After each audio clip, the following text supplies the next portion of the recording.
The morning sun broke over Morotai Island on September 9th, 1945. Lieutenant General Fusataro Teshima stood in a small clearing, his uniform immaculate despite the jungle humidity that had already soaked through the shirts of the Australian soldiers surrounding him. At 52 years old, Teshima carried himself with the rigid posture of a career officer who had spent 3 decades in the Imperial Japanese Army. His hands were not bound. The firing squad, 8 men from the Australian Army's War Crimes Investigation Unit, stood 20 paces away with their rifles loaded but not yet raised. Teshima had asked permission to speak before the execution. The Australian commanding officer, uncertain of protocol in such an unusual situation, had granted the request. What happened in the next 11 minutes would haunt every man present for the rest of their lives, because Fusataro Teshima did something that no other Japanese general would do in the entire aftermath of the Second World War. He apologized, not with the careful diplomatic language of official statements, not with the face-saving qualifications that characterized Japan's post-war stance, but with direct, personal acknowledgment of crimes he had ordered and witnessed. He asked the Australians to forgive his country. Then he asked them to shoot him. If you're enjoying this deep dive into this story, hit the subscribe button and let us know in the comments from where in the world you are watching from today. To understand how a Japanese general came to stand before an Australian firing squad asking forgiveness, you must first understand what happened on the islands of Ambon and Haruku in the Netherlands East Indies between February 1942 and August 1945. These 2 small islands in the Maluku archipelago became the sites of some of the most systematic and prolonged atrocities committed against Allied prisoners during the Pacific War. More than 1,000 Australian soldiers were captured there. Fewer than 300 survived to see liberation. The strategic importance of Ambon was minimal. The island sits roughly 1,500 miles northeast of Java, a mountainous speck in an ocean dotted with thousands of similar specks. But in early 1942, as Japanese forces swept through Southeast Asia with stunning speed, every Allied garrison became a target. The Dutch had maintained a small colonial presence on Ambon for centuries. When war came to the Pacific, the Australians reinforced the garrison with elements of the Australian Army's 2nd 21st Battalion and the 2nd 40th Battalion, roughly 1,100 men total, along with smaller contingent from the Netherlands East Indies forces. The defenders knew they were isolated. By late January 1942, Japanese forces had already conquered most of Malaya. Singapore would fall in weeks. The Philippines were collapsing. The Dutch East Indies were clearly next, and there would be no relief forces, no cavalry riding to the rescue. The men on Ambon understood they were expendable pieces in a larger game of strategic retreat. Japanese forces invaded Ambon on January 30th, 1942. The assault was overwhelming. Waves of bombers from the Japanese Navy's 23rd Air Flotilla pounded defensive positions for hours before the landing craft came ashore. The garrison, undermanned and outgunned, fought for 3 days before the Dutch commander ordered surrender on February 3rd. Under the laws of war, under the Geneva Conventions that theoretically govern such matters, the fighting should have ended at that moment. Prisoners should have been disarmed, documented, and held in humane conditions until the war's conclusion. Instead, the killing had barely begun. The first massacre happened on February 4th, 1942, less than 24 hours after the surrender. Japanese soldiers rounded up more than 300 surrendered Allied troops, mostly Dutch, but including Australian soldiers, near the village of Laha. The official justification was that these men had killed Japanese soldiers after the white flag had been raised, a war crime that demanded punishment. The evidence for this accusation was thin to non-existent, based largely on claims by Japanese officers who needed to explain their own casualties. The prisoners were tied up, forced to dig long trenches in the soft volcanic soil, and then bayonet one by one as they knelt at the edge. Those who did not die immediately from the bayonet thrusts were beheaded. The entire operation took most of the day. Japanese soldiers worked in shifts, resting when their arms grew tired from the killing. 423 men died at Laha that day. It was the largest single massacre of Allied prisoners in the opening months of the Pacific War. The bodies were pushed into the trenches and covered with earth. Within weeks, the jungle began reclaiming the site, vines and undergrowth obscuring the disturbed ground. The survivors, roughly 800 Australian soldiers and several hundred Dutch, were marched to prisoner-of-war camps scattered across Ambon and the nearby island of Haruku. The conditions they encountered bore no resemblance to the treatment international law required. The camps were not camps in any organized sense. They were collections of makeshift huts with no sanitation, no medical facilities, and barely enough food to sustain life. The Japanese guards operated under orders that reflected a fundamental contempt for men who had surrendered. In Japanese military culture, surrender was the ultimate dishonor, a betrayal of the emperor and a forfeiture of all rights as a human being. Prisoners were not men. They were less than men, creatures who had chosen shame over death. This worldview translated into daily brutality that defied comprehension. Prisoners were beaten for failing to bow properly to Japanese guards. They were beaten for working too slowly. They were beaten for making eye contact.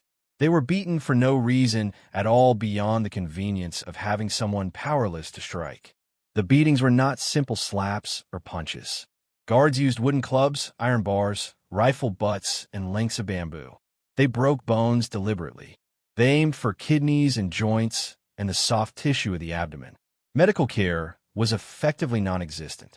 The Japanese provided no medicines, no bandages, no surgical equipment.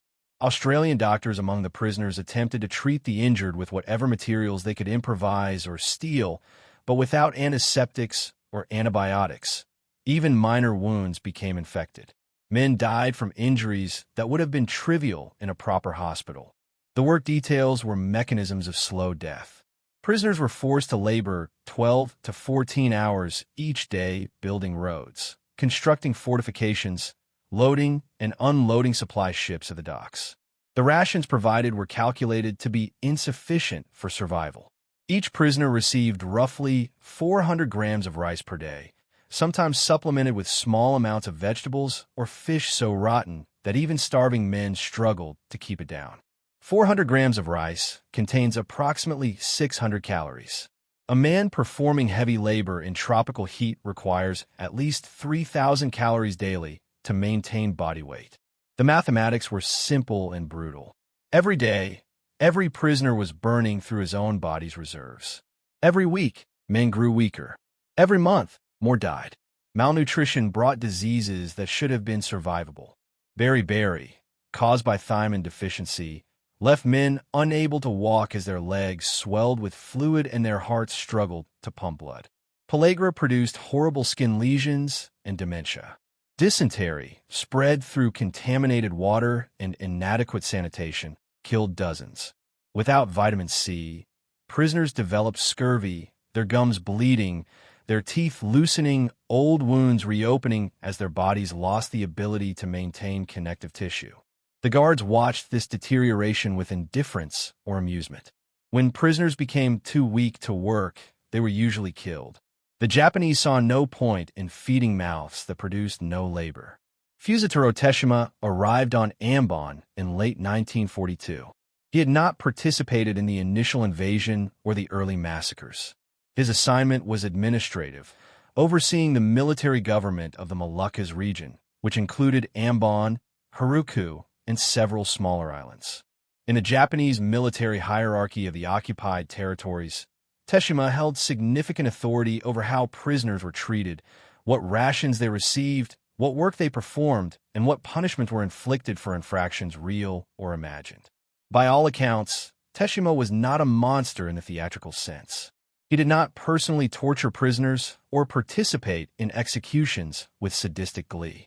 His crimes were bureaucratic, committed from behind a desk through orders and reports and administrative decisions. When prisoners needed additional food to survive, Teshima's office denied the requests. When Australian doctors petitioned for medical supplies, Teshima's subordinates refused. When guards killed prisoners for minor infractions, Teshima's headquarters filed reports and took no disciplinary action. The system of abuse operated with his knowledge, his approval, and his signature on the relevant documents. This distinction mattered later, during the war crimes trials, because it illustrated a troubling truth about how atrocities occur. Most were not committed by psychopaths or sadists, though certainly some of those existed. Most were committed by ordinary officers following orders, maintaining systems, and filing paperwork. Teshima represented the banality of evil before that phrase became famous. He was not personally cruel. He was simply indifferent to suffering he had the power to prevent.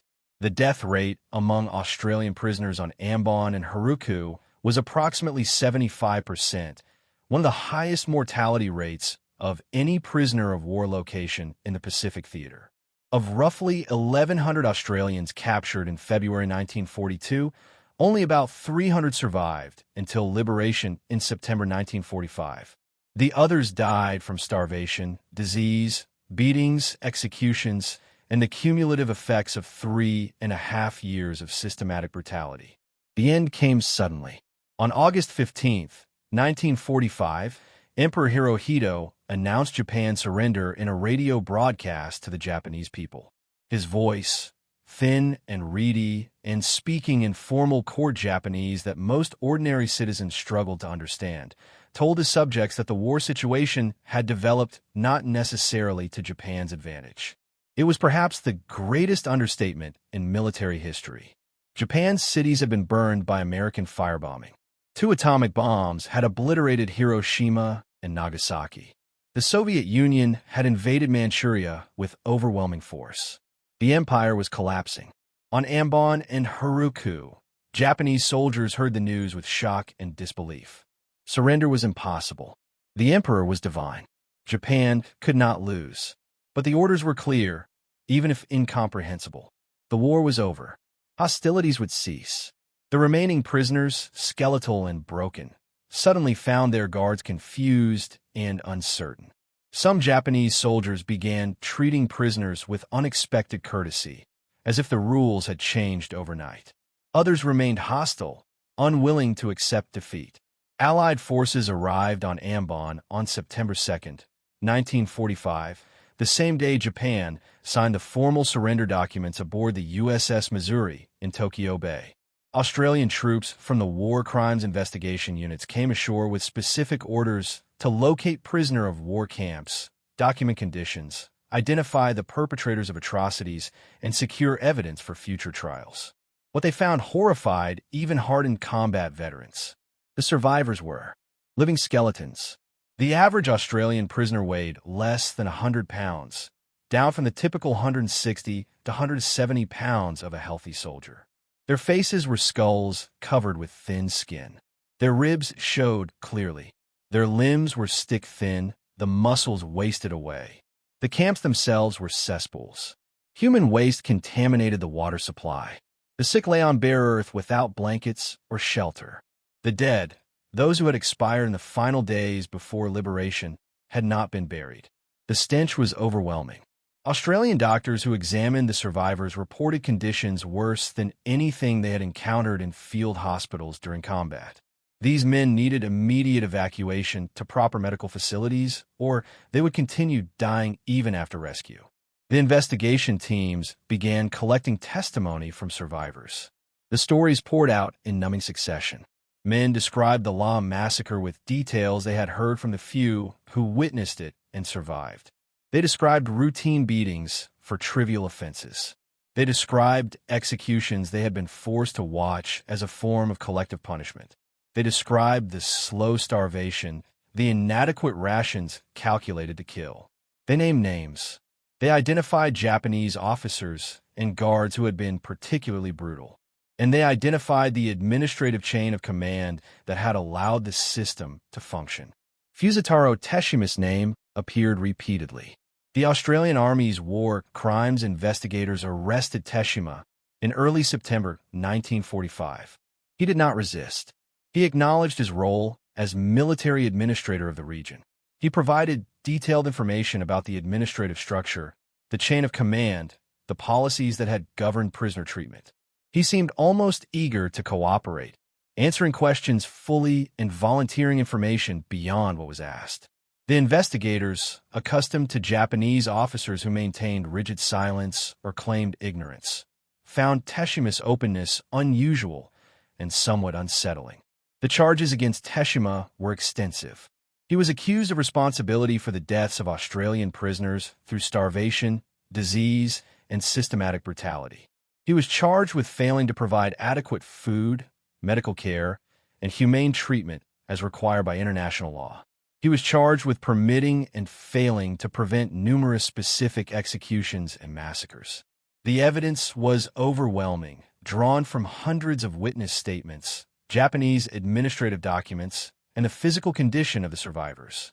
Teshima did not contest the charges. When his trial began at the Australian War Crimes Court in Morotai, he pled guilty to all counts. His defense attorney, a Japanese civilian lawyer appointed to represent him, argued that Teshima had been following orders from higher headquarters in Tokyo, that the policies governing prisoner treatment had been set at the imperial level, and that individual commanders had limited discretion to deviate from those policies.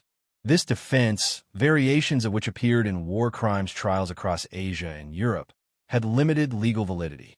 Following orders could be a mitigating factor in sentencing, but it was not an excuse for war crimes. Officers had a duty to refuse illegal orders. The tribunal convicted Teshima on all charges on September 8, 1945. The sentence was death by firing squad, to be carried out the following morning. Teshima received the verdict without visible emotion. He bowed to the court and was led away. In his cell that night, Teshima wrote letters to his family in Japan. He composed a final statement that he requested be delivered to the Australian commanding officer. The letter was brief, written in clear Japanese that translators would render into English the next morning. In it, Teshima accepted full responsibility for the suffering of Australian prisoners under his command. He expressed deep remorse for the deaths that had occurred. He stated that his execution was just and appropriate, and he made an unusual request. He asked to be allowed to speak to the firing squad before they carried out the sentence. He wanted to apologize directly to Australian soldiers. The request was unprecedented. Condemned prisoners did not typically address their executioners, but the Australian commander, perhaps moved by Teshima's obvious sincerity, granted permission. And so, on the morning of September 9, 1945, Lieutenant General Fusataro Teshima stood before 8 Australian soldiers in a clearing on Morotai and began to speak. He spoke in Japanese, with a translator rendering his words into English sentence by sentence. The Australians in the firing squad stood at attention, their rifles held at their sides, listening. Teshima began by acknowledging the specific atrocities committed under his command. He named the Laham massacre. He described the starvation rations, the beatings, the executions. He did not minimize these crimes or blame subordinates. He took personal responsibility as the commanding officer who had allowed the system to operate. Then he did something extraordinary. He bowed deeply toward the firing squad and apologized for Japan's conduct in the war. Not for military defeat, not for the strategic failures that had cost Japan the empire, but for the moral failures that had cost thousands of innocent lives. He asked the Australian soldiers, as representatives of all the Allied prisoners who had suffered, to forgive his country for what it had done. He said that Japan must learn from this terrible war. He said that future generations of Japanese must understand the crimes committed in the emperor's name and must ensure such things never happened again. The Australians stood frozen. Several were crying. These men had volunteered for the firing squad because they had friends who died in the camps. They had expected to feel satisfaction, perhaps even joy, at executing the man responsible. Instead, they felt something more complicated. Teshima was not begging for mercy. He was not trying to escape punishment. He was accepting death as appropriate and using his final moments to try to create some meaning from the horror. He concluded by thanking the Australians for their service and for the professionalism with which they had conducted his trial. He said he was ready. He stepped to the marked position. The commanding officer asked if Teshima wished for a blindfold. Teshima declined. He wanted to face the men who would kill him. The 8 soldiers raised their rifles with hands that shook despite their training. The order to fire rang out across the clearing. 8 shots crashed simultaneously. Fusataro Teshima fell. The medical officer confirmed death was instantaneous. If you find this story engaging, please take a moment to subscribe and enable notifications. It helps us continue producing in-depth content like this. The execution of Fusataro Teshima did not end the accounting for what happened on Ambon and Haruku. Over the following months and years, Australian war crimes tribunals prosecuted more than 90 Japanese officers and soldiers for crimes committed in the Moluccas region. Many received death sentences. Others received lengthy prison terms. The trials were meticulous, based on documented evidence and witness testimony, conducted with the procedural safeguards that the Japanese had denied their prisoners. But Teshima's apology stood alone. In the hundreds of war crimes trials conducted by Allied nations after World War II, no other senior Japanese officer made a comparable statement. Some defendants maintained absolute silence. Others denied knowledge of atrocities committed by their subordinates. Many argued they were following orders and could not be held responsible. Some expressed regret that Japan had lost the war, but not remorse for how the war was fought. The idea of apologizing to the victims, of acknowledging moral culpability beyond legal guilt, was almost unthinkable within the framework of Japanese military culture. This cultural context makes Teshima's statement more remarkable. He violated every norm of his upbringing, his military training, his national ideology. Officers were not supposed to apologize. Leaders were not supposed to show weakness. Japanese soldiers were taught that the emperor's cause was inherently just, that defeat might occur, but the righteousness of the struggle was beyond question. For Teshima to stand before his executioners and ask forgiveness from Australia was to reject everything his society had taught him about duty, honor, and national pride. What prompted this transformation? The historical record provides no definitive answer because Teshima left no detailed memoir or diary explaining his thinking. We have only his final letters and his brief statement before the firing squad. But we can make informed speculation based on the testimony of those who interacted with him during his imprisonment and trial. Australian guards reported that Teshima spent long hours in his cell writing, reading what few books were available, and sitting in meditation. He asked for Buddhist texts and appeared to derive some comfort from them. He questioned visiting chaplains, both Buddhist and Christian, about concepts of justice, forgiveness, and redemption. He seemed to be wrestling with profound moral questions about his own culpability and the nature of the crimes committed under his authority. One possibility is that Teshima, removed from the pressures and propaganda of wartime service, began to see his actions with clarity impossible during the conflict. War creates moral frameworks that insulate participants from the full horror of their deeds. Enemies become abstractions. Violence becomes routine. Commanders make decisions about life and death from behind desks, insulated by layers of bureaucracy from the blood and screaming. Perhaps in his cell, facing execution, Teshima finally confronted what he had actually done. Perhaps he truly saw, the suffering he had permitted and enabled. Another possibility is that Teshima was influenced by the professionalism of his Australian captors.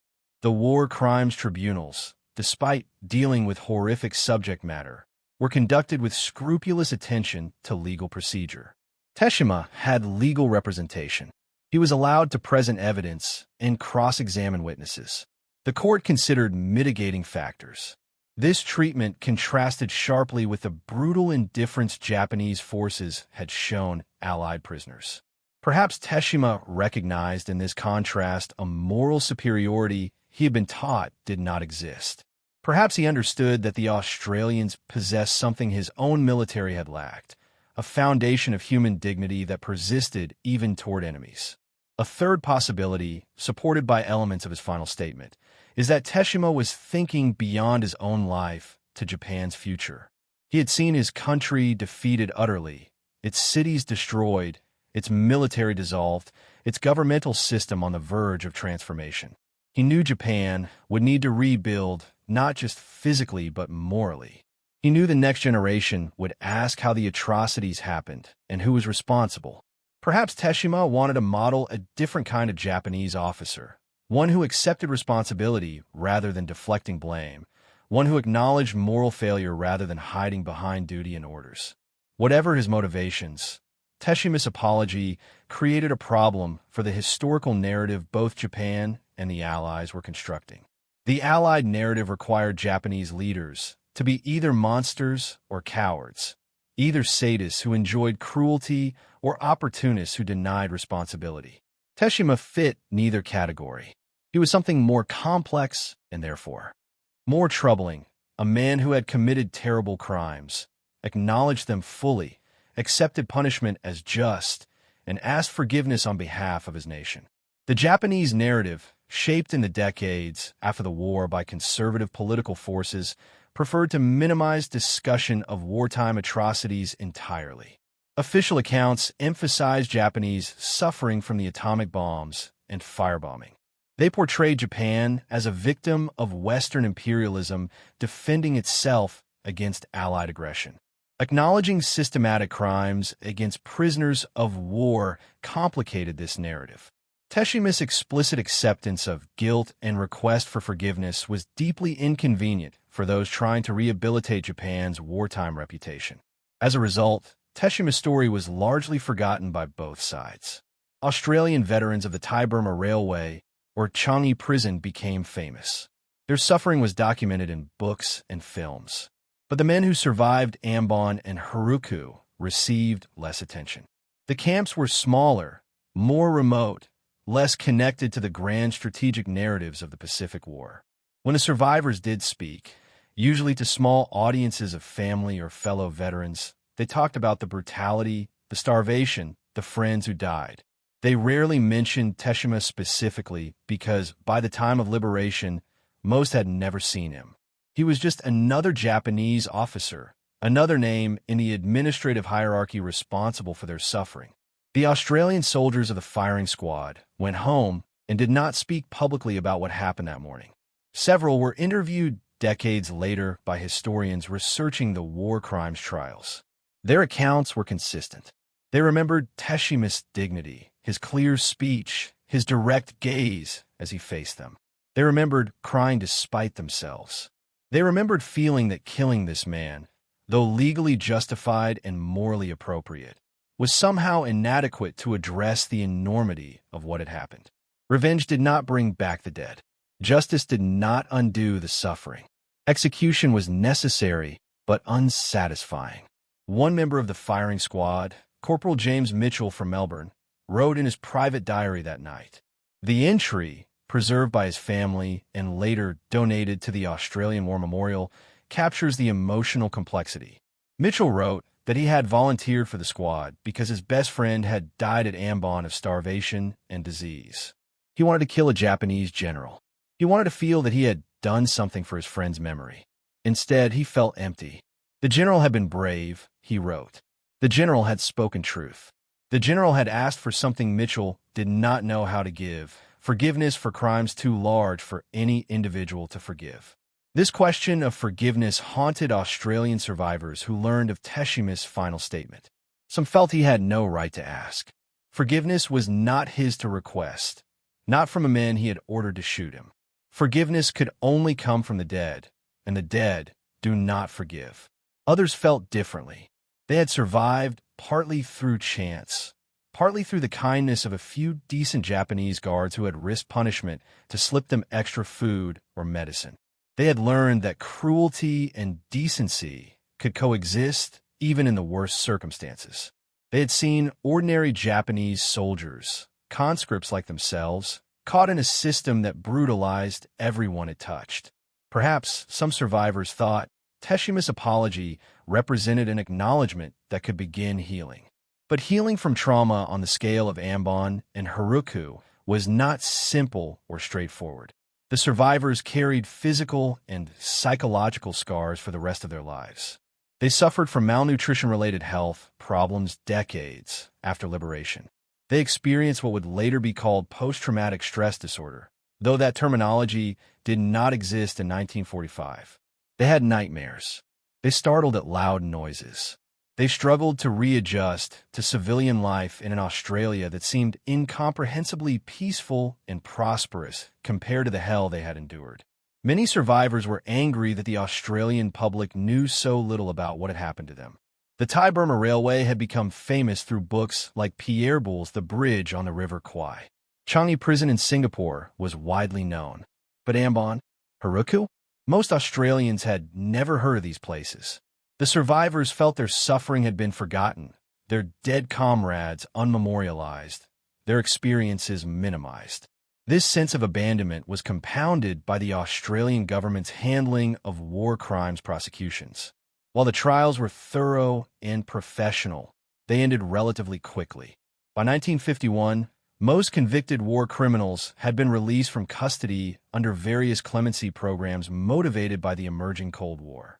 Australia and the Western Allies wanted Japan as a partner against communist expansion in Asia.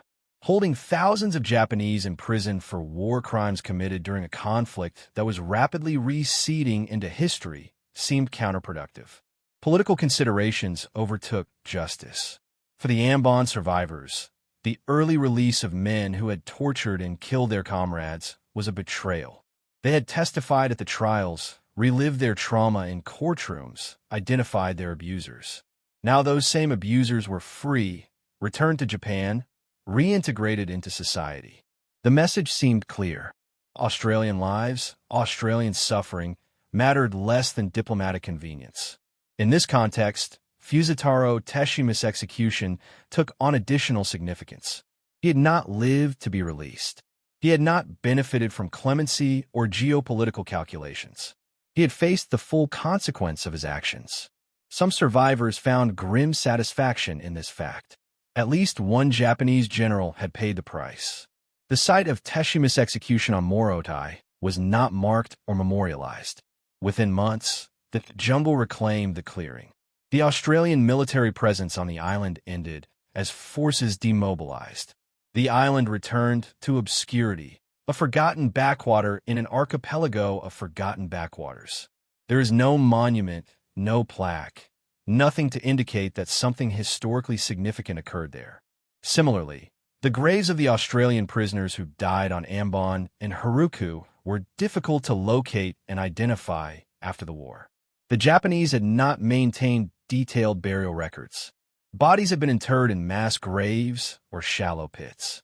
The jungle had overgrown the sites. Recovery teams spent months searching for remains using maps drawn from survivor memory and Japanese documents. They found some graves. Others remained lost. Today, the Australian war graves on Ambon are maintained by the Commonwealth War Graves Commission in a small, immaculately kept cemetery overlooking the sea. 359 Australians are buried or commemorated there. The cemetery is peaceful, shaded by trees, with neat rows of white headstones bearing names, ranks, and dates of death. Most stones are inscribed, "Known unto God," because the bodies could not be definitively identified. The cemetery receives few visitors. Ambon is remote, difficult to reach, off the tourist routes. Occasionally, a descendant of one of the dead makes the pilgrimage. Occasionally, an Australian veteran returns, though fewer with each passing year as the generation dies. In Japan, Teshima has no memorial and no public remembrance. His family, like the families of most convicted war criminals, suffered social stigma in the decades after the war. Japan's post-war society did not know how to process the legacy of atrocities committed by its military. Official narratives minimized or denied many crimes. Families of convicted war criminals often changed their names to escape association. Children grew up not knowing their fathers' or grandfathers' wartime service. The culture of silence was profound. This silence began breaking in the 1990s as younger generations of Japanese historians and activists began confronting wartime history more honestly. Textbook controversies erupted over how to teach children about Japanese imperialism and military conduct. Some conservative politicians resisted any narrative that portrayed Japan as an aggressor. Others, particularly academics and progressives, argued that Japan needed to acknowledge historical truth to move forward as a mature democracy. In this evolving context, Teshima's apology gained new relevance. Here was a Japanese general who had modeled exactly the kind of accountability that modern Japan struggled to achieve. He had not denied. He had not minimized. He had not blamed others. He had accepted responsibility and asked forgiveness.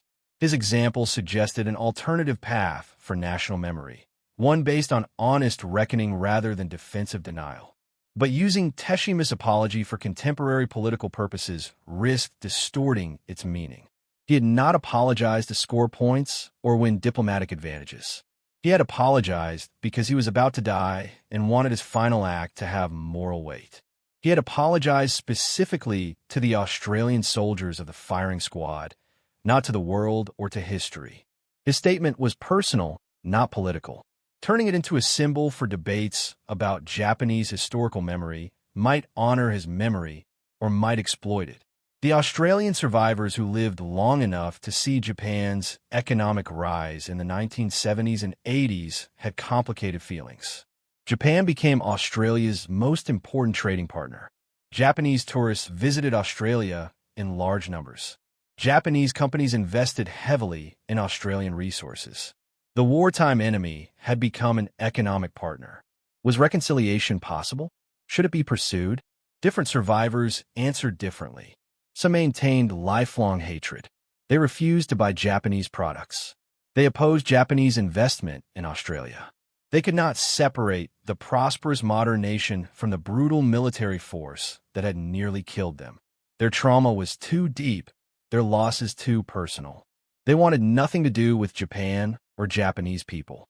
Others made peace in their own ways. They recognized that modern Japan was not the Imperial Japan of the 1940s.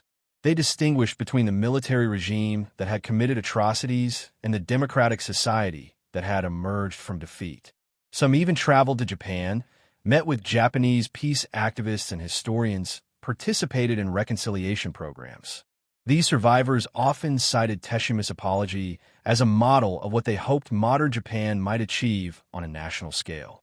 The historical truth is that most war crimes were committed by ordinary people following orders within systems designed to dehumanize enemies.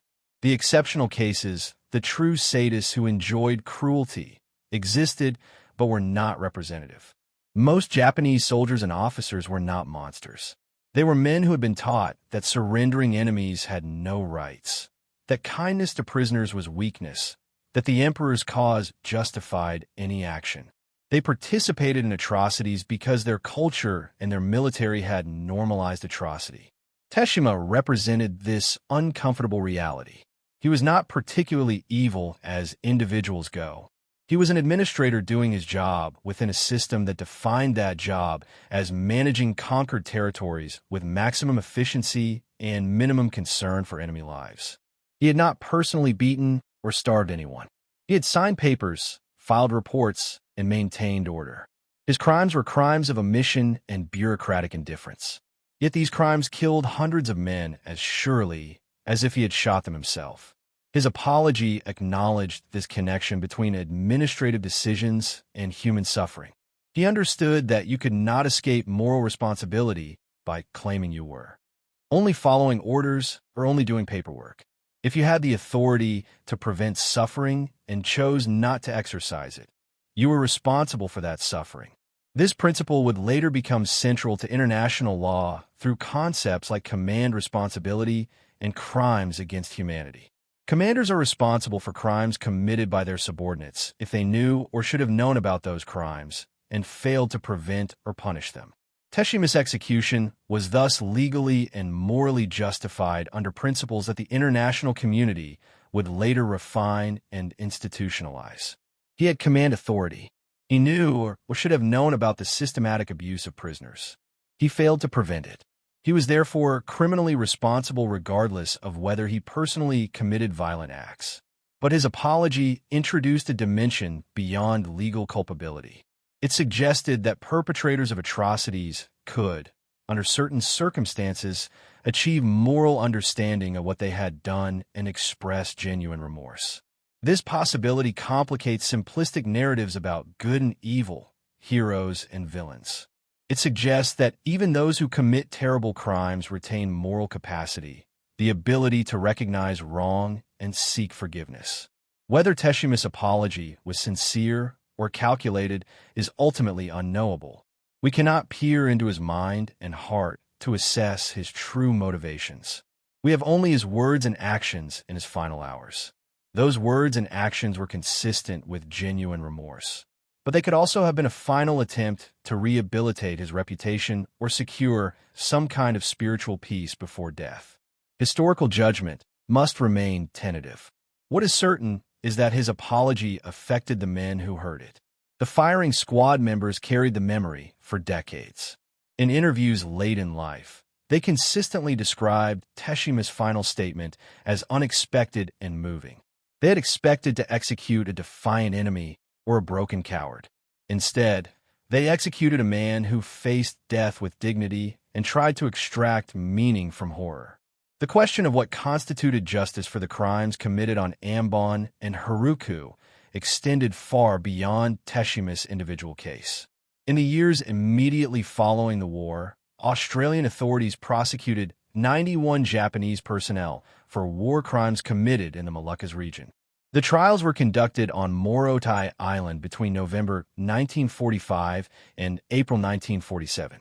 Of those prosecuted, 37 received death sentences. The remainder received prison terms ranging from 2 years to life imprisonment.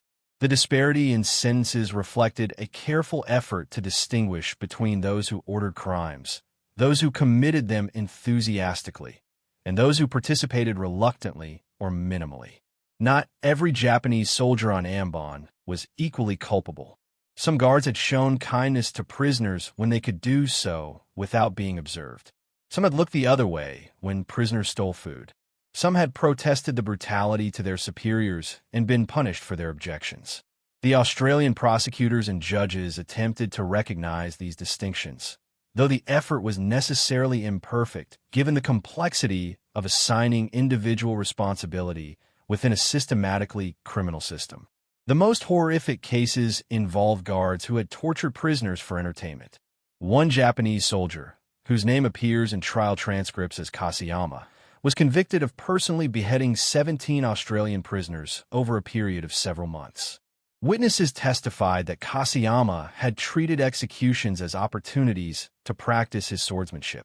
He had made prisoners kneel in specific positions to provide optimal cutting angles.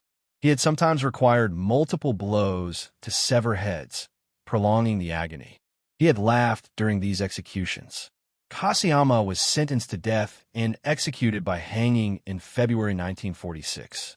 Another case involved a medical officer, Lieutenant Yamada, who had conducted what he called medical experiments on Australian prisoners. These experiments had no scientific value. They consisted of testing how long men could survive without water, how much blood loss a human could endure, and what injuries could be inflicted without causing immediate death. Yamada's victims, already weakened by starvation and disease, died in agony while Yamada took notes. He was convicted and hanged in March 1946. These cases represented the extreme end of criminality, but they existed on a continuum with Teshima's administrative crimes. The system that permitted Kasayama to practice beheading and Yamada to torture prisoners was the same system Teshima had administered. He had not personally killed, but he had created the conditions in which killing became routine. He had established a hierarchy where sadists like Kasayama could operate with impunity. He had failed to investigate reports of abuse or punish perpetrators. In this sense, his culpability was arguably greater than that of individual killers, because his authority encompassed the entire structure of abuse. The trials revealed patterns of behavior that challenged simple moral categories. Many Japanese soldiers who committed atrocities had themselves been brutalized by their own military system. The Imperial Japanese Army operated on principles of absolute obedience enforced through savage physical punishment. New recruits were beaten regularly by senior soldiers as a method of training. Officers struck subordinates for minor infractions. The entire military culture was saturated with violence that flowed downward through the hierarchy. Soldiers who were beaten by their sergeants beat their prisoners. The cycle of violence was self-perpetuating. This context did not excuse individual crimes, but it illuminated how ordinary men became killers. Put young men in a system that normalizes violence. Teach them that enemies are subhuman. Remove all constraints on their behavior, and many will commit acts they would never have imagined in civilian life. The Stanford Prison Experiment, conducted decades later by psychologist Philip Zimbardo, would demonstrate this principle in a controlled setting. Give people power over others in an environment without accountability, and abuse becomes nearly inevitable. The Australian survivors understood this dynamic intellectually, but struggled to accept it emotionally. They had lived through the consequences. They had watched friends die from beatings and starvation. They had been the targets of violence that seemed utterly senseless. Explaining that violence as a product of military culture and systemic dehumanization felt like making excuses for the inexcusable. Private William Henderson, who survived 3.5 years as a prisoner on Ambon, testified at multiple trials. His written statement, preserved in the Australian War Memorial Archives, captures this tension. Henderson described a Japanese guard named Suzuki who had beaten him unconscious 3 times during his captivity. Each beating had occurred after Henderson had been caught stealing food from the Japanese kitchen. Each time, Suzuki had used a wooden club to strike Henderson's back, ribs, and head until Henderson collapsed. Yet Henderson also noted that Suzuki had sometimes left rice balls where prisoners could find them. Suzuki had warned prisoners when inspections were coming so they could hide contraband. Once, Suzuki had even provided medicine to treat a prisoner's infected wound. Henderson wrote that he hated Suzuki for the beatings, but also felt a strange gratitude for the small acts of kindness. He did not know what to do with these contradictory feelings. When asked during cross-examination whether he thought Suzuki should be executed, Henderson said he did not know. Suzuki was eventually sentenced to 15 years imprisonment for his role in prisoner abuse. He served 7 years before being released under a clemency program. These moral complexities haunted the trials. Justice required clear categories of guilt and innocence, but reality presented gradations and contradictions. The Australian legal system, operating under British common law traditions, attempted to sort through these complexities with procedural rigor. Each defendant had legal representation. Each could present evidence and call witnesses. Each trial focused on specific criminal acts rather than general association with a criminal enterprise. This approach contrasted sharply with the International Military Tribunal for the Far East, commonly known as the Tokyo Trials, which began in May 1946. The Tokyo Trials prosecuted Japanese political and military leaders for crimes against peace, war crimes, and crimes against humanity. The proceedings were massive, involving dozens of defendants and lasting over 2 years. The tribunal faced criticism from multiple directions. Some argued it represented victors' justice, applying legal standards retroactively to criminalize acts that had been legal under Japanese law at the time. Others argued it did not go far enough, failing to prosecute Emperor Hirohito, who bore ultimate responsibility for Japanese military policy. The Australian trials on Morotai operated on a smaller, more focused scale. They prosecuted specific individuals for specific crimes against specific victims.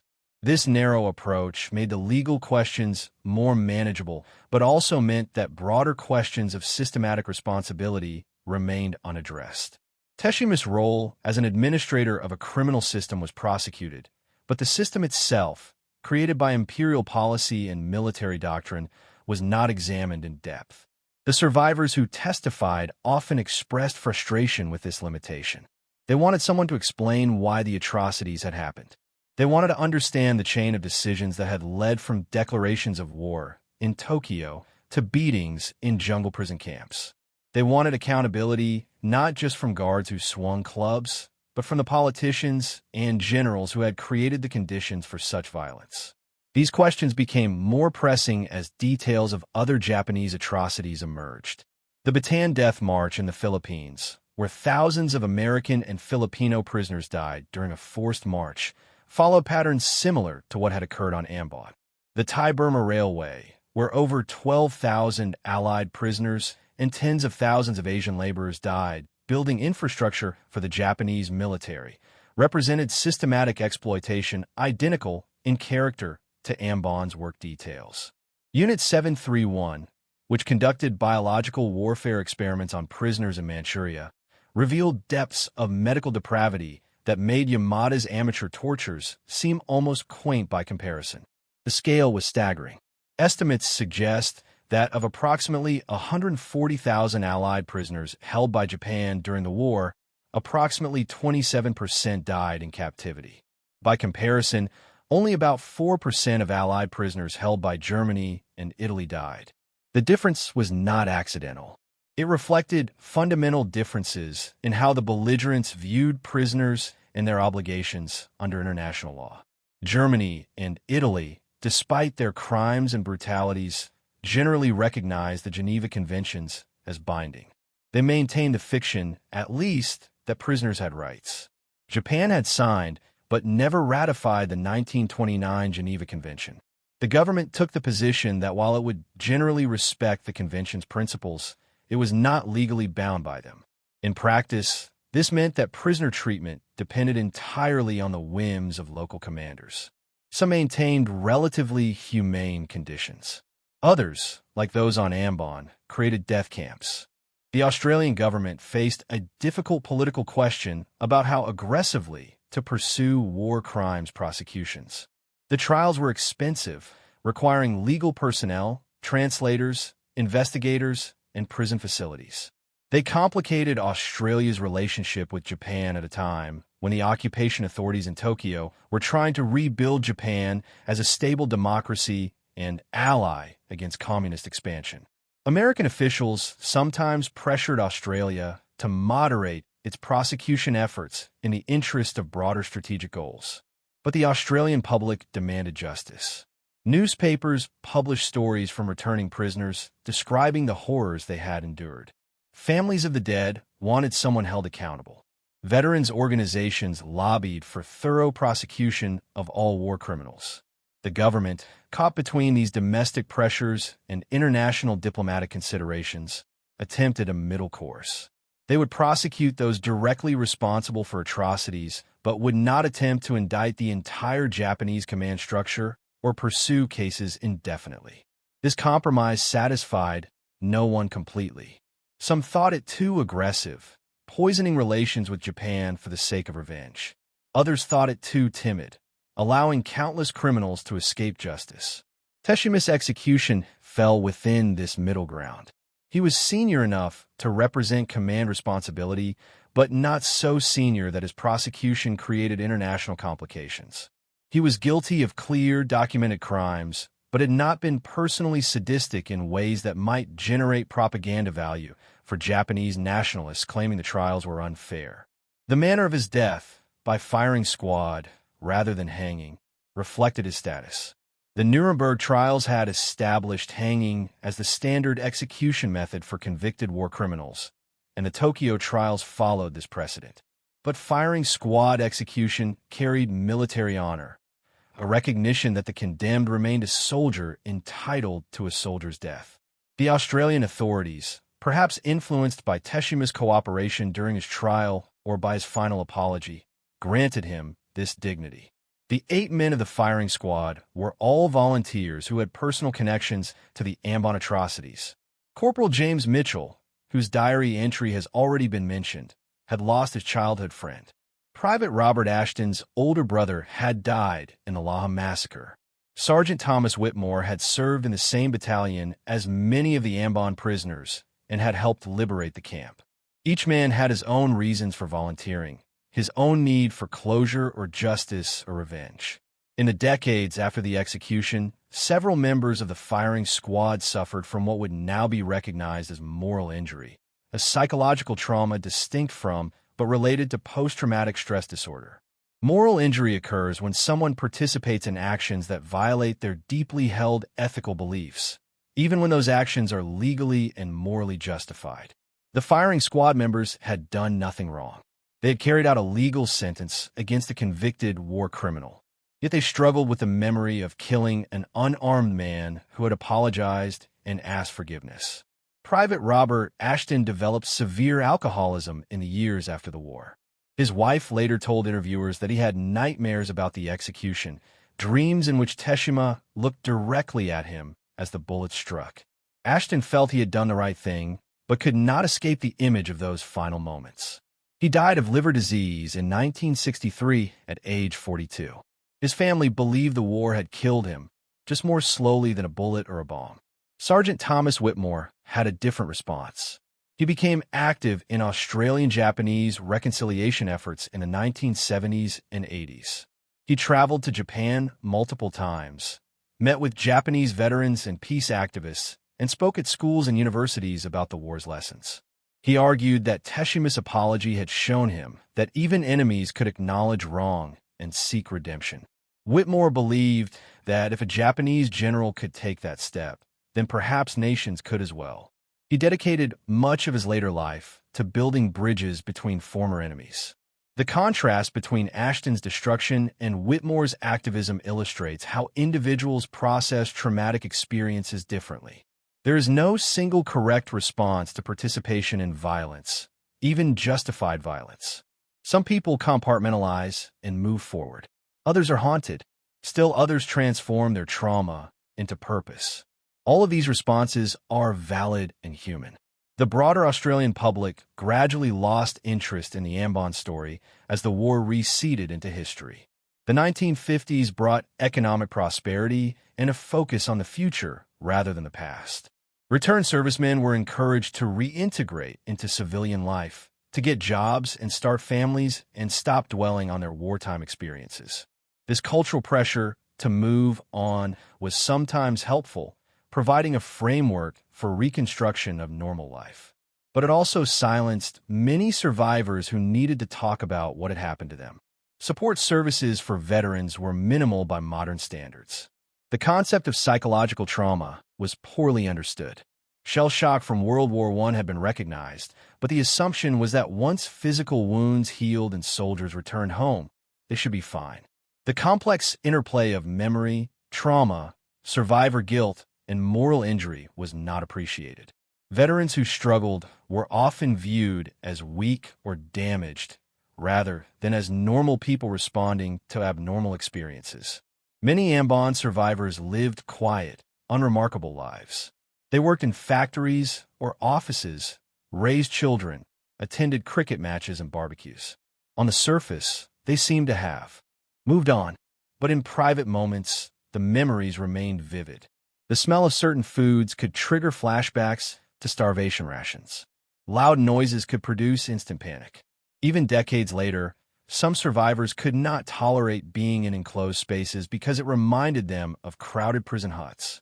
The Australian government provided disability pensions to former prisoners of war who could demonstrate ongoing health problems related to their captivity. Many Ambon survivors qualified because malnutrition had caused permanent damage to their hearts, livers, kidneys, and digestive systems. But the pension application process required veterans to document their injuries and prove the connection to their service. For many, this meant reliving their trauma in medical examinations and bureaucratic interviews. Some found the process therapeutic, an official acknowledgment of what they had endured. Others found it re-traumatizing and humiliating. The question of compensation from Japan added another layer of complexity. Under the terms of the 1951 San Francisco Peace Treaty, which formally ended the state of war between Japan and most allied nations, individual claims for compensation were waived in exchange for Japan's agreement to pay reparations to governments. Australia received approximately £4 million in Japanese reparations, a tiny fraction of the actual costs of the war. Individual Australian prisoners received nothing directly from Japan. This arrangement was politically convenient but morally questionable. It allowed governments to normalize relations with Japan quickly, which served Cold War strategic interests. But it left individual victims without compensation or even acknowledgement from the government that had harmed them. For Ambon survivors, this was another betrayal. They had suffered horrifically. Their government had prosecuted some of those responsible. But Japan as a nation faced no requirement to acknowledge what had been done or compensate the survivors. Activism around this issue grew in the 1980s and 90s. Veterans organizations and family members of the dead lobbied both the Australian and Japanese governments for official apologies and compensation. Some progress was made. In 1993, Japanese Prime Minister Morihiro Hosokawa made a general statement acknowledging that Japan had committed aggression and caused suffering during the war. In 1995, Prime Minister Tomichi Murayama issued a more detailed apology on the 50th anniversary of the war's end. These statements were significant but also limited. They were general acknowledgments of wartime suffering rather than specific apologies for particular atrocities. They came from individual prime ministers rather than representing official government policy that would bind future administrations. Conservative Japanese politicians continued to dispute the scope and nature of Japanese war crimes, complicating efforts at historical reconciliation. For Ambon survivors still alive in the 1990s, these national-level apologies were welcome but insufficient. What they wanted was what Teshima had provided in his final moments: direct, personal acknowledgement of specific crimes. They wanted Japanese officials to visit Ambon, to see the cemetery where their friends were buried, to understand in concrete terms what had happened. They wanted Japanese schoolchildren to learn about Ambon and Haruku in history classes, to ensure the crimes would not be forgotten or denied. Some of these goals were achieved. Japanese journalists and historians began investigating their country's wartime conduct more thoroughly. Books were published documenting atrocities, including detailed accounts of what happened on Ambon.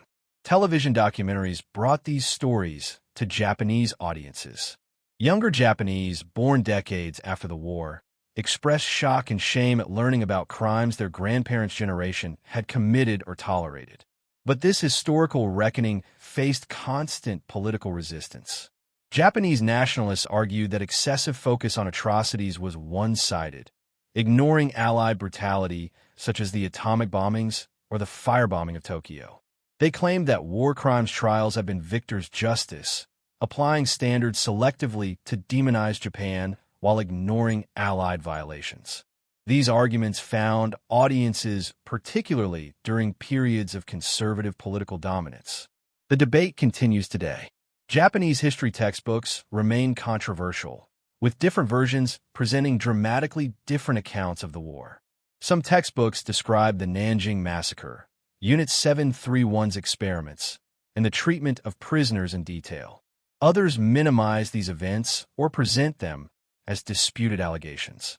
The Japanese Education Ministry's approval process for textbooks has been criticized both domestically and internationally for allowing revisionist narratives that downplay Japanese aggression and atrocities.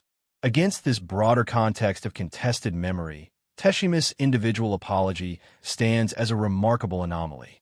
Here was a Japanese officer who needed no prompting, no international pressure, no political calculation. He simply acknowledged what he had done, accepted responsibility, and asked forgiveness. His example suggests what national-level reconciliation might look like if governments could transcend political considerations and speak with moral honesty. But the example also highlights the difficulty of scaling individual moral actions to the collective level. Teshima apologized because he was facing execution. He had nothing to lose and perhaps something to gain in terms of spiritual peace or historical legacy. Nations do not face execution. Governments that apologize face domestic political backlash for nationalists who view apologies as weakness or betrayal. The incentive structures are completely different. Moreover, who has the authority to apologize on behalf of a nation? Teshima could apologize for his own actions. A prime minister who was not born until after the war can express regret for historical events, but cannot apologize in the same personal way. The apology becomes performative rather than authentic. This does not mean official apologies are worthless, but does mean they operate on a different moral plane than individual apologies.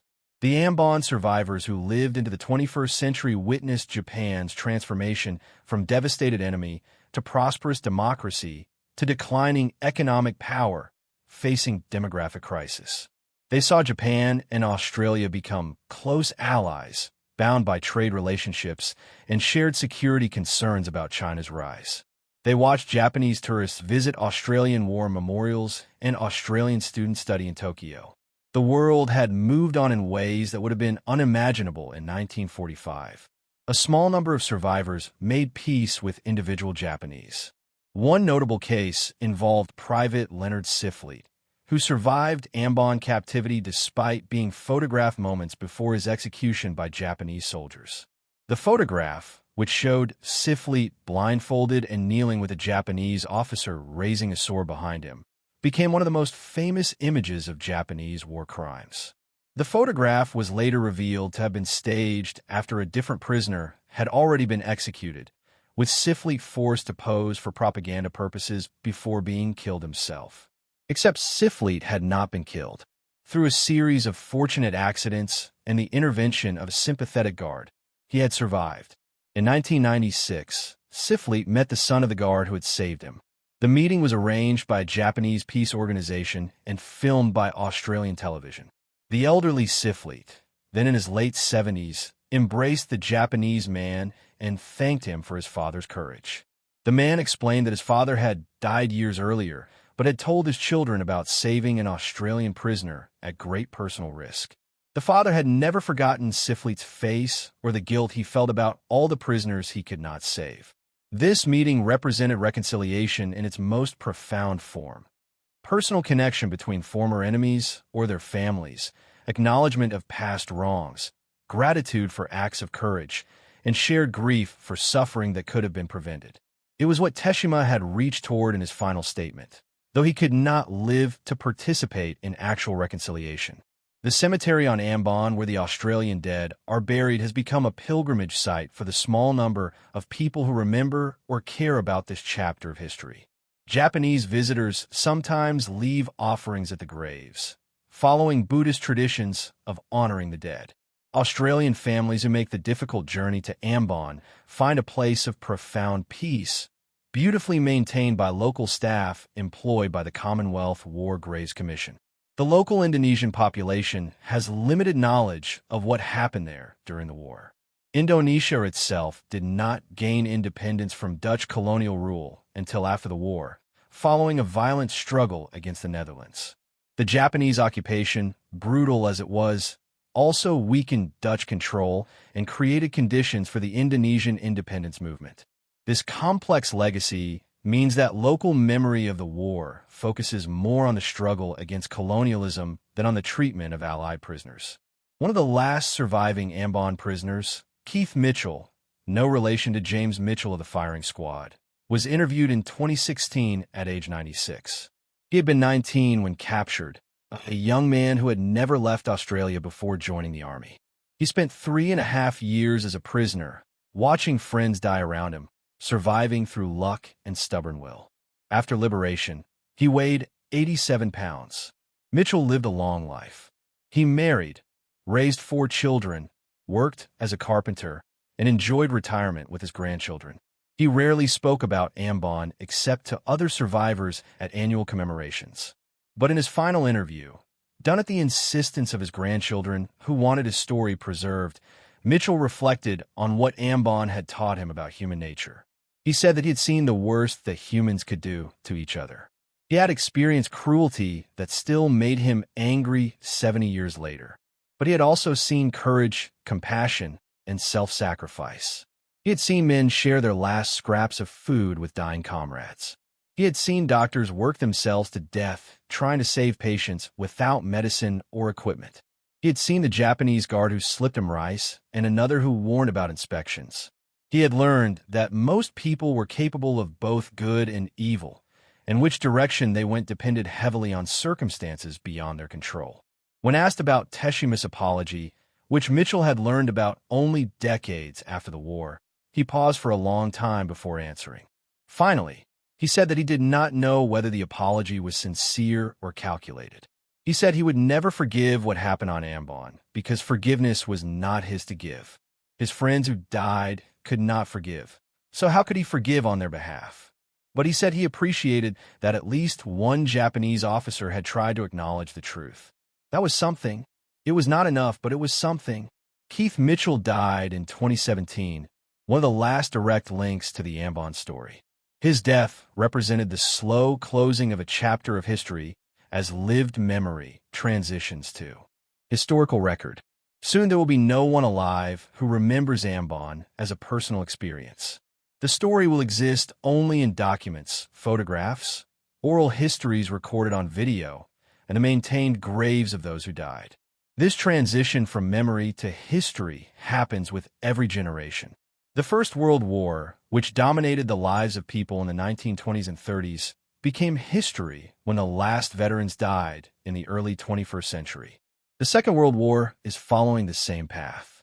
The urgent moral questions that consumed the 1940s and 50s, questions about justice and punishment and reconciliation, become historical curiosities to younger generations who view the war as ancient history. Yet the questions Teshima's apology raised remain relevant. How do societies address systematic atrocities committed by their members? How do we assign responsibility for crimes committed within bureaucratic systems? How do we balance justice for victims against the need to rebuild relationships with former enemies? How do we preserve memory of suffering without allowing that memory to poison the future? These questions applied to the aftermath of World War II. They applied to the Rwandan genocide, to the Balkan Wars, to countless other conflicts before and since. They will apply to conflicts yet to come. Teshima's example provides no easy answers, but it offers a model worth considering. He did not minimize his crimes or blame others. He did not claim that following orders excused his actions. He did not hide behind nationalism or argue that his enemies had also committed atrocities. He simply acknowledged what he had done, accepted that punishment was just, and asked for something he knew he might not receive: forgiveness. That combination of moral clarity, personal responsibility, and humility before the magnitude of suffering he had caused represents perhaps the most any perpetrator can offer. It does not undo the harm. It does not bring back the dead. It does not fully satisfy the demands of justice. But it represents an acknowledgment that what happened was wrong, that the victim's suffering was real and unjust, and that the perpetrator understands and accepts moral responsibility. Whether such acknowledgment can contribute to healing and reconciliation depends on many factors beyond the perpetrator's control. Victims must decide whether and how to respond to apologies. Societies must create structures that allow for acknowledgment without either dismissing crimes or allowing cycles of revenge. Future generations must learn history well enough to understand what happened without being paralyzed by historical grievances. The story of Fusataro Teshima and the Australian prisoners of Ambon suggests that reconciliation is possible but never simple, that justice is necessary but never sufficient, and that remembering is essential but never easy. 3/4 of a century after Teshima stood in that clearing on Morotai and asked Australian soldiers to forgive Japan, the questions he raised remain unresolved. They will likely remain unresolved as long as humans wage war, commit atrocities, and struggle to rebuild peace from the ashes of conflict. But the fact that Teshima asked, that he tried in his final moments to create some possibility of redemption, matters. It suggests that even in the darkest circumstances, moral clarity remains possible. Even those who commit terrible crimes can recognize what they have done and take responsibility. Even enemies can acknowledge each other's humanity. These small gestures, insufficient as they are to address the scale of suffering, represent the beginning of wisdom that might, eventually, lead to something approaching reconciliation. The 8 Australian soldiers who fired the shots that killed Fusataro Teshima carried that paradox for the rest of their lives. They had done justice. They had also killed a man who apologized and asked forgiveness. Both things were true. Both things would always be true. And that, perhaps, is the most honest conclusion available. Justice and mercy, punishment and forgiveness, memory and healing. These concepts exist in tension with each other, and that tension cannot be fully resolved. We must hold them all simultaneously, acknowledging their contradictions while refusing to abandon any of them. The sun set over Morotai on September 9th, 1945, as it had set on thousands of Pacific islands every evening throughout the war. But on that particular evening, in that particular clearing, something had happened that was both ordinary and extraordinary. An execution had been carried out. A war criminal had been punished. And a Japanese general had apologized to the men who were about to kill him, asking them to forgive his country for crimes that could never be undone. The clearing is overgrown now, unmarked and forgotten. But what happened there echoes still. Thank you for watching. For more detailed historical breakdowns, check out the other videos on your screen now, and don't forget to subscribe.